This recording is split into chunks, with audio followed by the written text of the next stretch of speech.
ஓம் முருகா போற்றி, கந்தா போற்றி, கடம்பா போற்றி, கதிர்வேலா போற்றி, அறுபடி வீடு கொண்ட முருகப்பெருமானே போற்றி போற்றி. என் செல்லமே, என் செல்ல பிள்ளையே, சற்று நேரத்தில் என் செல்ல பிள்ளை நீ முகம் மலரப் போகிறாய்.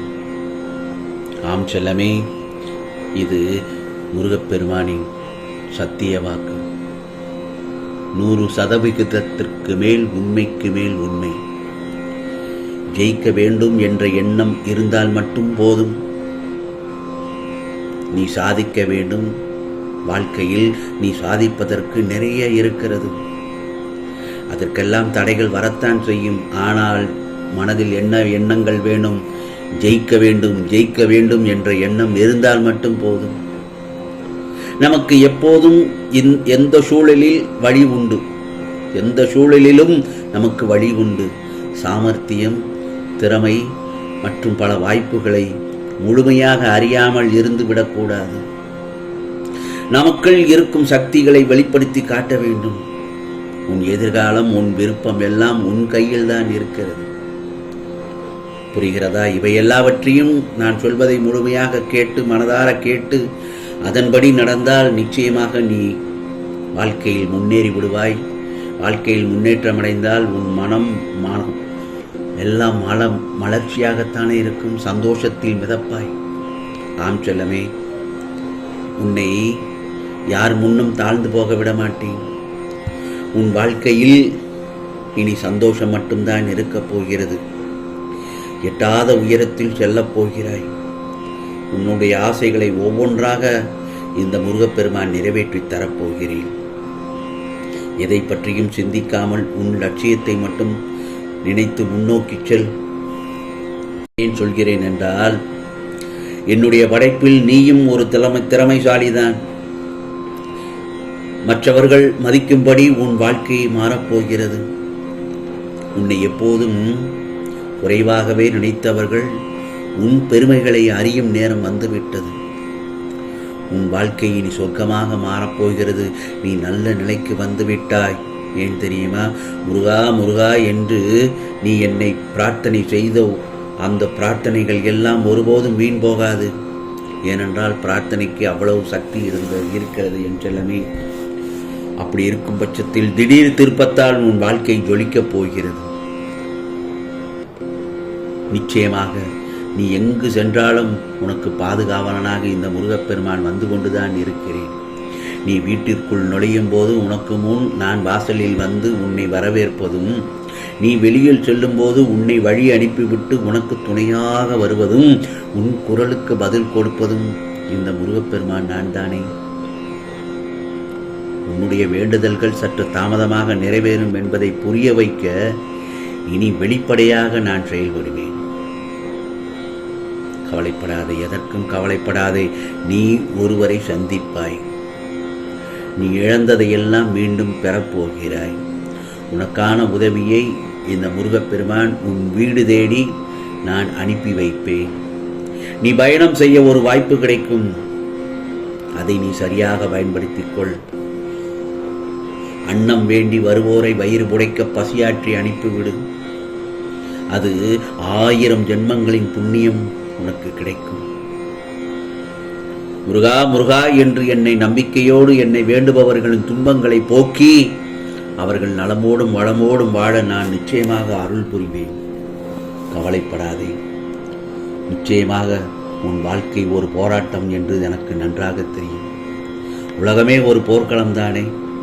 அப்படி இருக்கும் பட்சத்தில் உன் வாழ்க்கை ஒரு போராட்டம்தான்.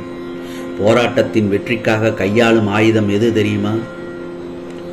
நாம் வெற்றி பெறுவோம், நாம் வெற்றி அடைவோம் என்கிற எண்ணமும் தம் ஆற்றலில் தாம் கொண்ட நம்பிக்கையும் தான். புரிகிறதா? அதனால்தான் சொல்கிறேன், எப்பொழுதும் நம்பிக்கையோடு இரு. அனைத்தும் உனக்கு வெற்றியாகத்தான் இருக்கும். கருப்பாக இருப்பவர்கள் எல்லாம் தாழ்ந்தவர்கள் அல்ல, வெள்ளையாக இருப்பவர்கள் எல்லாம் உயர்ந்தவர்களும் அல்ல. உள்ளத்தால் குணத்தால் உயர்ந்தவனே மிகச் சிறந்தவன். நான் அப்பொழுதே சொன்னது மாதிரிதான், உன் கஷ்டங்களுக்கெல்லாம் விடிவு காலம் வந்துவிட்டது என்றுதான். சில நேரங்களில் உன் வாழ்வில் அனைத்துமே ஆனந்தம்தான், கவலைப்படாதே. ஆனால் தேவை முடிந்தவுடன் விலகும் நண்பர்கள், சொத்து இருந்தால் உறவாடும் சொந்தங்கள், பணம் இருந்தால் பாசம் காட்டும் பந்தங்கள், இவர்களுடன் இருப்பதை விட தனியாக வாழ்வதே மேல்தானே. நான் சொல்வது புரிகிறதா? மனமும் கண்ணாடி போலத்தான், உடையும் வரை யாரையும் காயப்படுத்துவதில்லை. நல்ல குணங்களை தகுதியாக்கிக் கொண்டு நான் இப்படித்தான் என்று தலை நிமிர்ந்து நிற்க பழகு. புரிந்து கொள்பவர்கள் புரிந்து வரட்டும், புரியாதவர்கள் விலகிச் செல்லட்டும், அவர்களை பற்றி கவலைப்படாதே. தந்தை இல்லாத போதுதான் தெரியும் உலகிலேயே எல்லா சொந்தமும் அவர் இருந்தால்தான் நிலைக்கும் என்று, இல்லாவிட்டால் நடிக்கும் என்று உனக்கு இப்போதுதான் புரிகின்றது. வாழ்க்கை சொர்க்கமாவதும் நரகமாவதும் நம் எண்ணங்களை பொறுத்தே அமைகிறது. ஜெயிக்க நினைப்பவர்கள் தவிர்க்க வேண்டிய 6 விஷயங்களை சொல்கிறேன், பொறுமையாக கேள். 6 விஷயங்கள், ஜெயிக்க நினைப்பவர்கள் தவிர்க்க வேண்டிய 6 விஷயங்கள். அது என்ன தெரியுமா? ஆசை, கோபம், பொறாமை, தற்பெருமை, கர்வம், அதீத சந்தோஷம். இவை அனைத்தும் உள்ளவர்களால் வாழ்க்கையில் ஒருபோதும் ஜெயிக்க முடியாது. எதது? ஆசை, கோபம், பொறாமை, தற்பெருமை, கர்வம், அதீத சந்தோஷம். புரிகிறதா? இவைகளை எல்லாம் வேணாம் என்று மனதார வெளியில் கடத்திவிடு. அதேபோல்தான் மனிதர்களின் புத்தி 2 விதம்தான். மனிதர்களோட புத்தி 2 விதம்தான். தேவை என்றால் தேன் மாதிரி இனிக்க இனிக்க பேசுவார்கள், இல்லை என்றால் தேள் மாதிரி கொட்டி பேசுவார்கள். இதுதான் உலகம், இதுதான் மனிதர்களுடைய நிலைமை இந்த காலத்தில். ஆகவே நான் சொல்வது என்ன தெரியுமா? நாம் வாழும் வரை நம்மை யாரும் வெறுக்கக்கூடாது, வாழ்ந்து முடிந்த பின்பு நம்மை யாரும் மறக்கக்கூடாது. அதுதான் நம் வாழ்வில் வெற்றியாக இருக்கும். வாழ்க்கையில் அன்பை தருபவர்களை விட அனுபவத்தை தருபவர்கள்தான் அதிகமாக இருக்கின்றார்கள்.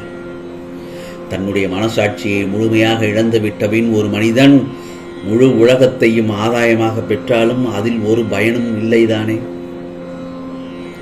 யாரிடமும் உன் வழியை பகிர்ந்து கொள்ளாதே, யாரிடமும் உன் வழியை பகிர்ந்து கொள்ளாதே. உன்னை ஒதுக்கும் உறவுகளை ஒருபோதும் மறந்து விடாதே. நாளை உனக்கென்று ஒரு நாள் வரும், அன்று நீ விருட்சமாக வளர்ந்திருப்பாய்.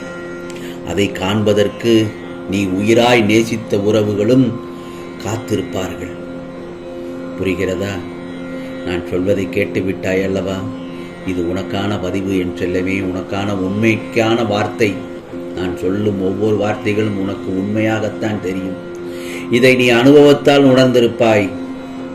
நிச்சயமாக உனக்கானதெல்லாம் நிச்சயமாக நல்லது நடக்கும், நல்லது மட்டுமே நடக்கும், அதுவும் நன்மையாகவே இருக்கும். ஓம் சரவண பவ, ஓம் சரவண பவ, ஓம் சரவண பவ.